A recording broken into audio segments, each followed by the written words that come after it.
Je suis le docteur Dott, mon prénom Jean-Marc, je suis pneumologue, je suis salarié au Medipôle depuis son ouverture en 2019, je travaille à temps plein, et avant 2019 j'étais déjà salarié pour la mutualité puisque j'étais à la clinique Trarieux.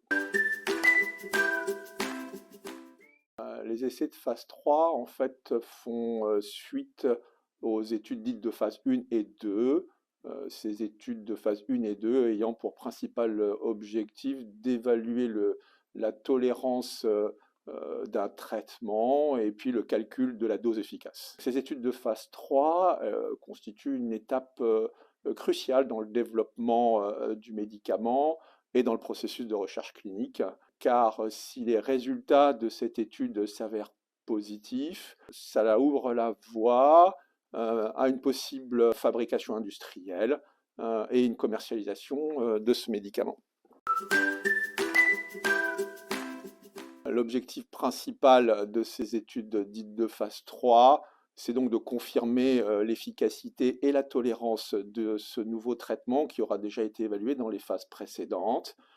Mais cette fois-ci, l'étude va porter sur un échantillon de population beaucoup plus important que ce qu'il était sur les phases 1 et 2, avec des échelles parfois d'échantillons qui vont être de 1 à 10, voire même de 1 à 100 pour les plus grosses études, qui sont alors volontiers dites multicentriques, voire même internationales. Ces études de phase 3 vont donc comparer le nouveau médicament à un traitement standard ou à un placebo. Elles se basent le plus souvent sur un modèle d'essai dit contrôlé randomisé.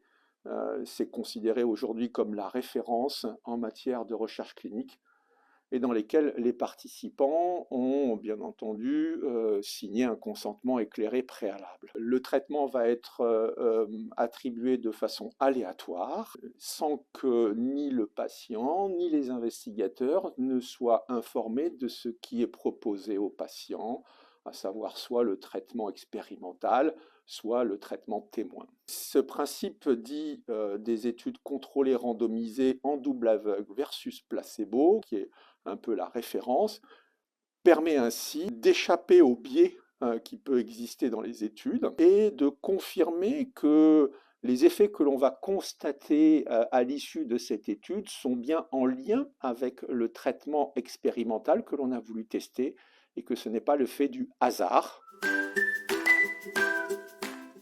Concernant les études de phase 3, nous avons deux études. La première qui est l'étude BRIZOT, qui est une étude randomisée, contrôlée, en double aveugle, qui évalue l'efficacité et bien entendu la tolérance d'un médicament qui est déjà commercialisé, qui s'appelle le benralizumab, qui est un inhibiteur des récepteurs de l'interleukine 5. Donc l'idée c'est d'évaluer la tolérance et l'efficacité de ce traitement associé à un traitement inhalé tout à fait classique qui est un bronchodilatateur bêta-2 mimétique de longue durée d'action associé à un corticoïde inhalé à dose moyenne. Et le comparatif, c'est le traitement inhalé tout seul avec un placebo. L'objectif, donc, tout ça est de traiter des patients asthmatiques connus, clairement identifiés, pour lesquels existe aussi une éosinophilie sur le sang périphérique.